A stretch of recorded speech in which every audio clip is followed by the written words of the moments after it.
छगन भुजबळांनी सांगितलेलं आहे तुमच्यासारख्या सासऱ्याच्या घरी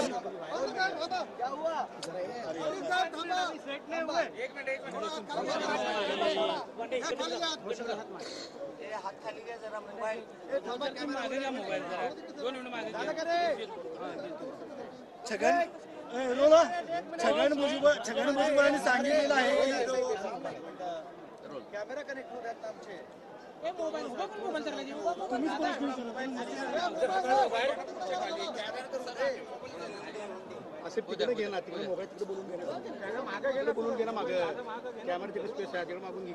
लोकांचं खाल्ल्यामुळं त्यामुळं कोण कोणाचं खातंय यावर किमान त्यांनी बोलू नये.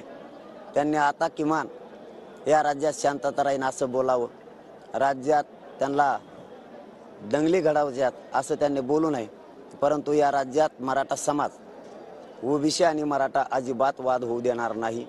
कारण तेही बांधव आमचे आहेत. या नेत्यांनी त्यांच्या राजकारणाच्या स्वार्थासाठी कितीही प्रयत्न केले तरीही मराठ्यांची एकजुटही यांना फुटत नाही आणि ओबीसी मराठा वादही होत नाही. परंतु एक ठासून सांगतो, तुम्ही किती एकत्र आले कसली टीका केली आम्ही टीकेला उत्तर द्यायला कच्चे नाहीत. परंतु आता आम्हाला तुम्हाला महत्त्वच द्यायचं नाही. कारण तुम्हाला किती महत्त्व द्यायचं हे आता आजच्या येऊन आमच्या लक्षात आलं. तुम्ही किती खालच्या पातळीचे आहेत हे आमच्या लक्षात आल्यामुळं आमचा दर्जा आम्ही आता घसरू देणार नाहीत. मराठी एकजूट आहेत आता अशीच एकजूट आम्ही ठेवणार. या राज्यात वातावरण खराब आम्ही होऊ देणार नाहीत. सरकारनंच यांच्याकडे जास्तीचं लक्ष केंद्रित करून राज्यात कायदा सुव्यवस्था ही बिघडवतील हे यांना थांबवावं. आम्ही मात्र आरक्षण मिळवण्यासाठी सज्ज आहेत. तुम्ही किती एकत्र या आम्हाला त्याच्यापासून काही फरक पडत नाही. कारण आम्ही सुद्धा 50% हे विसरू नका. तुमच्यासारख्या सासऱ्याच्या घरी तुकडे मोडत नाही. आरक्षण काय हे समजून घे आणि आम्हाला म्हणतो आरक्षण द्या असं भुजबळांनी तुमच्यावर आरोप केलेला आहे. ते कुठले सगळ्या महाराष्ट्राला माहिती आहेत. वयानं तुम्ही मोठे आहेत. आम्हाला काढायला लावू नका. आम्हाला सुद्धा तुमच्या बाबतचा आम्ही सुद्धा बायोडाटा गोळा केलेला आहे. तिथं आम्ही बीड जिल्ह्यातले खूप लोक आलेले आहेत. खूप हजारोनं. तिथं सासरा जावईचा प्रश्न नाही. बीड जिल्ह्यातला खूप काही समाज त्या गोदापट्ट्यात आलेला आहे. एकतर त्यांना माहीतच नाही.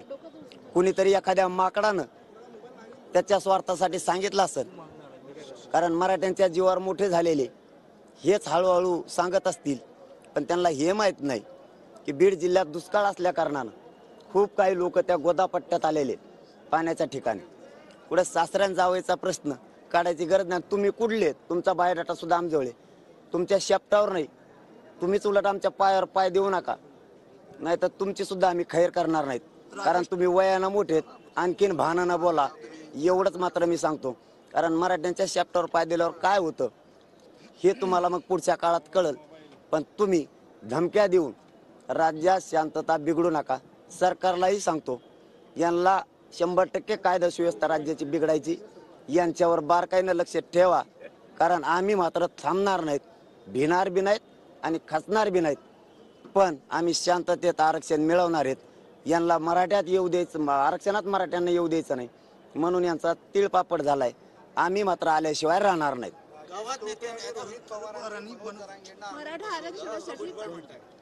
राजेश टोपे आणि रोहित पवार यांनी बसवलं असं काय बोलावं त्यांना. आधी तर हेच म्हणत होते की आम्हाला विरोधकांना बसविलं. विरोधक यांना सापडले नाही तर यांनी दुसऱ्या वेळेस असं सांगितलं सत्ताधाऱ्यानेच यांना बसवलंय. यांना ना आम्हाला आता महत्त्वच देत नाही. तुम्हाला खरं सांगतो हे जनतेच्याच नजरेतून उतारले. दादा स्वतः ओबीसी बांधवांच्याच नजरेतून हे उतरलेत. ग्रामीण भागातला ओबीसी बांधव आता असं बोलतो की मराठ्यांच्या जर नोंदी सापडल्या असतील तर मराठा समाज ओबीसी मध्ये आहे. आपल्या नेत्यांनी विनाकारण गोरगरीब मराठ्यांच्या लेकरांना आरक्षण मिळतं तर विरोध करू नये.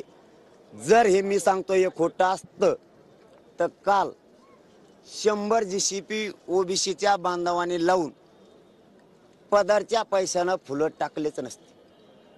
त्यांनी थोडं आता भानावर यावं. मला वाटतं बहुतेक त्यांचं वय झाल्यामुळं त्यांना तसं होतंय आता असं दिसतंय. पण आता मात्र उद्यापासून आम्ही यांना कोणालाच महत्त्व देणार नाहीत. एकी करा नाही तर तिकडे उड्या हाना. मराठे आता यांना महत्व देणार नाही. ते समाज ठरविल. तुम्हाला कधीच मी तेच लागलेले आहेत. आता तुम्हाला वाटतं तुम्हाला देव मानव. तुम्ही लोकांचं रक्त पिता, लोकांचे पैसे खाता आणि 5-5 वर्ष जेलमध्ये जाऊन बसता. तुम्हाला कोण शेंदूर लावेल?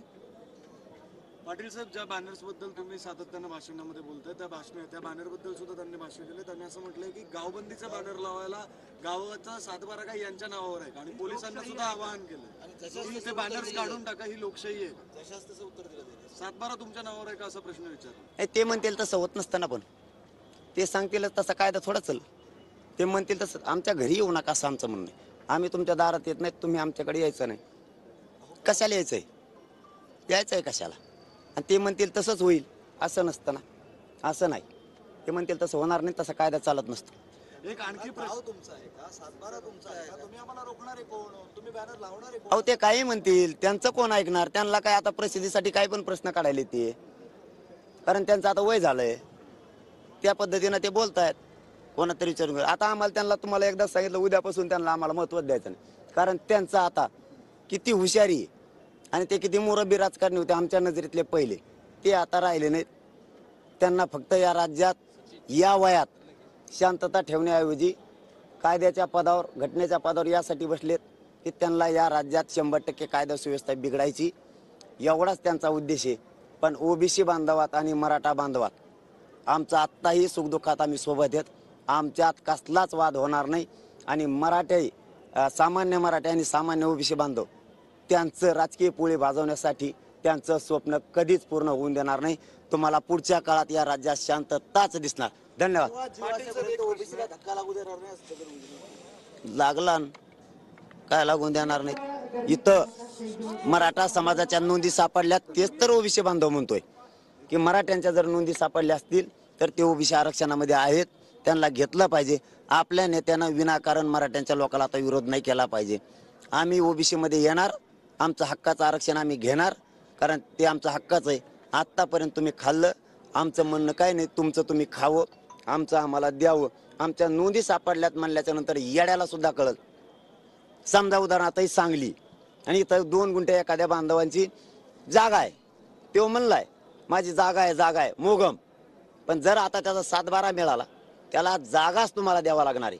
आता आमच्या नोंदी सापडल्यात, तुम्हाला आम्हाला त्याच्यात घ्यावंच लागणार आहे, त्याशिवाय तुम्हाला सुट्टी नाही. धन्यवाद. हिवाळी अधिवेशनामध्ये स्वतंत्र आरक्षण जे आहे ते मराठा समाजाला दिलं जाईल अशी शक्यता जी आहे ती वर्तवली जाते. ओबीसी प्रवर्गातून न देता वेगळा कायदा केला जाईल असे आपली या संदर्भात भूमिका काय? ते आरक्षण मान्य असेल? वेगळ्या फेगळ्याचा काही संबंध नाही.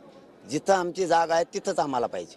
आमच्या नोंदी सापडल्यात, आम्ही ओबीसी प्रवर्गात आहेत, आम्हाला ओबीसी प्रवर्गातच पाहिजे.